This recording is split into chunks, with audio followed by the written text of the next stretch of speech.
Okay, so if you have a website that has a multi-store or multi-location and you want to change the store interface on one of the locations, you can do that. So in this example, we have here, when we click on the Order Online button, we are presented with two options. Basically, it's given us an option to choose which location we want to order from.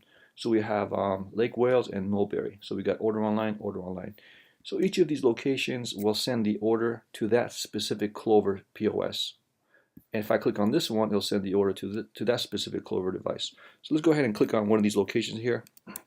So what we have here is the Mulberry location. When an order is placed from here, it'll send it to that Mulberry location. But in this particular website, not only do we have two locations, we also have something unique, which is called Order Our Sauces. It's not necessarily a separate location by itself, but because it's using a multi-store feature, it has its own layout, which was created separately because in this particular setup, people can order sauces. So for example, I can order the JB Brown hot sauce and have it shipped to my house. And let's say we want to make this page have the same store interface as the other two locations. So I'm going to show you how to do that. So the first thing you would do is you log into the back end. Okay?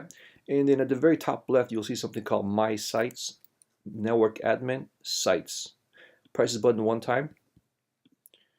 And then once you do that, you'll be shown Carter's Barbecue, Lake Wales, and Sauces. So we have the first location, Lake Wales, and then Sauces. So this is Mulberry, this is Lake Wales, and this is Sauces. So we want to change the interface for Sauces. So we're going to click on Dashboard. Remember to be very careful not to click Delete because this will delete the entire store. So you want to do Dashboard right here, this button here. Press Dashboard. Once you're in the dashboard, you can click on Clover Orders, Settings,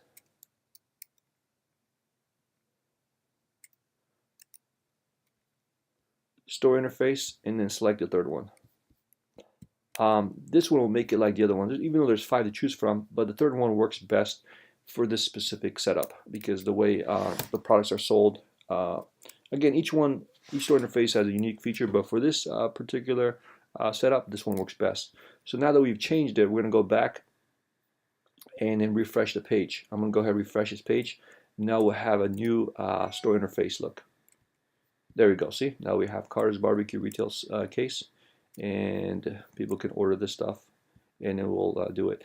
And remember, whenever you come to the back end, and if you're there, it's always a good idea to do a manual sync, just in case some changes were made. It's always good to kind of do this. Because sometimes you may have made changes to the Clover inventory, you may have forgot to also sync it to the website. So doing this doesn't hurt. It always kind of checks the Clover POS and sees if any changes were made, and then it applies those changes to the website. Remember, you're doing a manual sync, not this one. This is you only do import your data or import inventory when you first set it up. But thereafter, you're always going to rely on manual sync, like how I just did right here. Okay? Hopefully this video proved helpful. Again, if you have questions, there's other videos on YouTube, and you can also press frequently asked questions here, which has all these other questions answered.